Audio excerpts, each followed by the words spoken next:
রাধে রাধে, শুভ সকাল বন্ধুরা। তোমরা সবাই কেমন আছো? আশা করি খুব ভালো আছো। আমিও খুব ভালো আছি। মুর্শিদাবাদের ছোট্ট একটি গ্রাম থেকে আমি মেনকা। তো আজকে সকালে উঠে গেছি, উঠে গিয়ে বাইরেকার কিছু কিছু কাজ করেছি, কাজ করে তারপরে যে চলে আসলাম ঘরে। তো আজকে তো বাড়িতে মানে অনেক কাজ, কেননা আজকে হচ্ছে আমাদের এখানে শীতলা পুজো।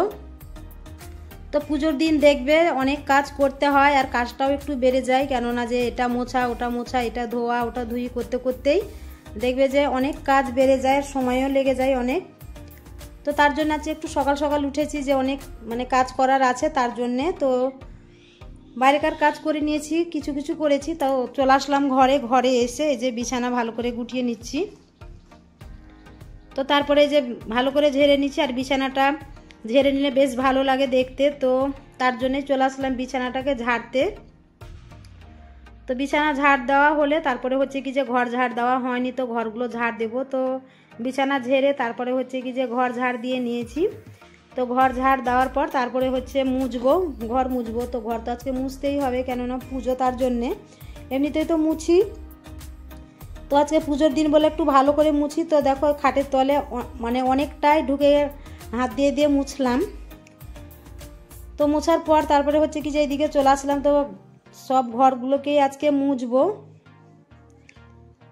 তো মুছার পর তারপরে হচ্ছে কি যে আরও অনেক কাজ আছে, স্নান করার আছে, পুজো করার আছে, ঘরে পুজো করব। তারপরে হচ্ছে কি যে ওই বাড়ি যাব। তো ওই বাড়িতে আমাদের হচ্ছে কি যে মন্দির আছে, তো সেখানেই আমি শনিবার দেখে দেখে যাই পুজো করতে। মানে প্রত্যেক দিন যাওয়া আমার সম্ভব না, কেননা একটু দূরে বাড়ি। তো আমার বাড়ির কাজ সারতে পুজো করতে অনেকটা দেরি হয়ে যায়, আবার রান্না থাকে করার, তো তার জন্য প্রত্যেক দিন যেতে পারি না। তো যেদিন মানে শনিবার দেখেই যাই, তো সেদিনই পুজো করে আসি। তো আজকে যাব, আজকে যেহেতু শনিবার, আবার হচ্ছে কি যে শীতলা পুজো। তো আজকে একটু ভালো করে পুজো করে আসবো, কেননা দুধ নিয়েছি পুজো করার জন্যে। তো দুধ, খই, ফল টল দিয়ে সব কিছু দিয়ে আজকে ভালো করে পুজো করে আসবো। তো তোমরা দেখতে থাকো, দেখতে পাবে যে আমি কিভাবে পুজো করছি। তো বন্ধুরা, তোমরা যে যেখান থেকে আমার ভিডিওগুলো দেখছো অবশ্যই লাইক, কমেন্ট, শেয়ার করো। আর আমার ভিডিওটা ভালো লাগলে আমার চ্যানেলটাকে সাবস্ক্রাইব করে দিও। আর পুরনো বন্ধুদেরকে বলছি যে যেসব পুরনো বন্ধু আমার পাশে আছো তাদেরকে অনেক অনেক ধন্যবাদ। আর যারা নতুন আমার বন্ধু হয়ে পাশে আছো তাদেরকে অনেক অনেক ভালোবাসা রইল। তোমরা এইভাবেই আমার পাশে থেকো, তাহলে আমি সামনের দিকে এগোতে পারবো। আর যারা আমার নতুন বন্ধু আমার ভিডিও দেখছো অথচ আমার চ্যানেলটাকে সাবস্ক্রাইব করোনি, তো তাদের কাছে একটাই অনুরোধ, তোমরা তাড়াতাড়ি আমার চ্যানেলটাকে সাবস্ক্রাইব করে নাও, তাহলে প্রত্যেক দিনের আমার ভিডিওগুলো তোমরা দেখতে পাবে। তো তারপরে যে দেখো তোমাদের সঙ্গে গল্প করতে করতে আমার গোটা ঘর মোছা হয়ে গেল। তো চলে আসলাম এই যে উঠোনে। তো উঠোন তো আগে ঝাড় দিই না, সবার লাস্টে ঝাড় দিই।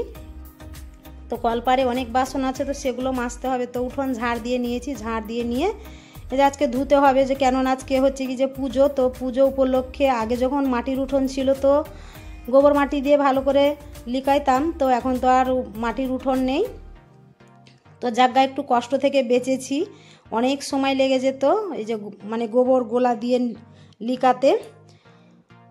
তো আজকে হচ্ছে কি যে ধুয়ে নিচ্ছি। তো এই যে ধুয়ে নিলাম, তো ধুয়েছি বেশ কয়েক বালতি জল দিয়ে, 4-5 বালতি জল ঢেলেছি। যে মানে উঠোন দেখতেই পাচ্ছ কেমন নোংরা করেছে আমার ছাগলের বাচ্চাতে। তো তার জন্য একটু ভালো করে চারি সাইডে জল দিয়ে দিলাম, জল দিয়ে ঝাঁটাটা দিয়ে টেনে দিচ্ছি, যে কেননা যে উঠোনে যে ধুলোগুলো আছে তো সেই সব ধুলোগুলো চলে যাচ্ছে। আর হচ্ছে কি যে জলটাও চলে যাচ্ছে, কেননা যে আমার ছাগলের বাচ্চাগুলো উঠোনটা তাড়াতাড়ি শুকিয়ে গেলে ওরা আবার নামে খেলাধুলো করে বসে থাকে। তো তার জন্য একটু ঝাঁটাটা দিয়ে জলটাকে নামিয়ে দিলাম। তো এই যে গেটের মুখে চলে আসলাম। তো সকালে তো জল দিয়ে দিয়েছি, তো আবার এই যে জল ঢাললাম, তো আরেকবার ধোয়া হয়ে গেল। তো এই যে মানে একটু নোংরা ছিল, তো সেগুলোকে ঝাড় দিয়ে ফেলে দিলাম। আর তোমাদেরকে দেখিয়ে দিলাম যে দেখে নাও একটু আমাদের রাস্তাটা। তো তোমাদেরকে তো আমি মানে বাইরে আমি ক্যামেরা আনি না, আর বাইরেকার তোমাদেরকে আমার ভিডিও দেওয়াও হয় না। তো তারপরে যে স্নান করে দেখো চলে এসেছি আলপনা দিতে। তো এদিকে সব ধোয়া মাজা করে নিয়েছি, ঠাকুর ঘর মুছে নিয়েছি, মুছে নিয়ে বাসন সব ধুয়ে নিয়ে তারপরে চলে এসেছি এই যে আলপনা দিতে। তো এত রোদে থাকতে না পেরে যে গামছাটা মাথায় নিয়েছি, আর এদিকে পায়েও তাত লাগছে, কিন্তু জুতো পরবো ভাবলাম, তো কিন্তু জুতো পরে তো আলপনা দিতে নেই, তো তার জন্যে খালি পায়ে আলপনা দিচ্ছি। তো খুব ছ্যাঁকা লাগছে, তো যাই হোক কোনো রকমে আলপনা দিলাম। তো আমার আলপনা দেওয়াটা কেমন হয়েছে অবশ্যই কমেন্ট করে বলবে। তো তারপরে চলে আসলাম এই যে ঘরে। তো ঘরে আজকে ঠাকুরকে ভোগ দেবো, যে লিচু, কলা, নকুনদানা, খই, দুধ, গঙ্গা জল, তুলসী পাতা সব কিছুই দিয়েই পুজো দিব। তো আরও ফল আনা আছে, অনেক রকমেরই ফল, মানে পুজোতে যা যা ফল লাগে সেই ফলই আমার কাছে আছে। তো ঠাকুরের থাল তো ছোট ছোট, তো অত ফল তো ঠাকুরের থালাতে ধরবে না, তো যেগুলো মনে হলো সেগুলোই দিলাম। তো ঘরে বেশ ভালো করে পুজো করে নিলাম, করে নিয়ে যে তুলসী তলায় চলে আসলাম। আর এদিকে বর হেঁসো ধার দিচ্ছে, ও যাবে যে গরুর ঘাস আনতে। তো সকাল সকাল যাচ্ছে, যা রোদ পড়ছে, তো আমি পরে যাবে বলছিল, তো আমি বললাম যে তুমি আগে ঘাসটা নিয়ে এসো, নিয়ে এসে একটু বসবে, এখন যা রোদ পড়ছে তো মাঠে মানে যেতে দিতেই ভয় লাগছে। তো তারপরে যে দেখো সব মানে তুলসী তলাতে পুজো করে ঘরে চলে আসলাম। তো ঘরে এসে ভালো করে পুজো করে নিলাম, করে নিয়ে তারপরে ও বাড়ি গিয়েছিলাম। তো ওই বাড়িতে পুজো করে এসে তারপরে একটুকুও বসতে পাইনি। তো এসে তারপরে আবার চলে আসলাম, এই যে একটু সাজগুজ করে নিয়েছি। তো সাজগুজ করে নিয়ে আবার ফল নিয়ে বসে গেছি। তো এই যে দেখতেই পাচ্ছ আমার ফল কাটা হয়ে গেছে। তো এই ডাবটা নিজেই কাটলাম। তো কেটে নিয়ে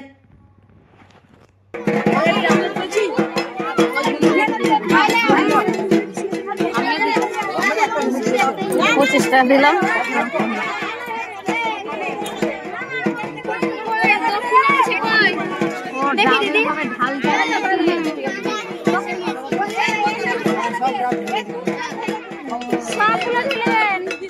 ঠাকুরটাই যে ভিজে যাবে, ঠাকুর তো ভিজবে।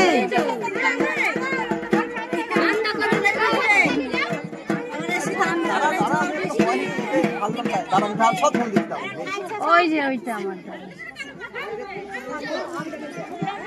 ঠাকুরই ঢেলে ঠাকুরই সব করে দাঁড়াতে পারছে না।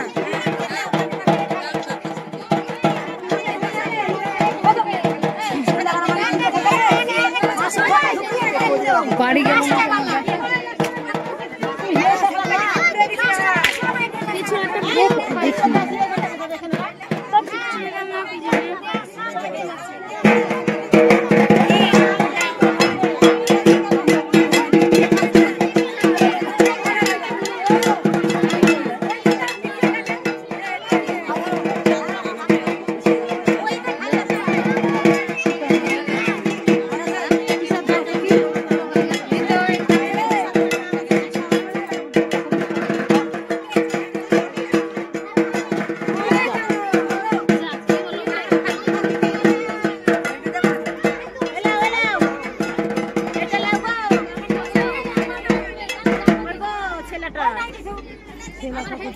খেলাই তো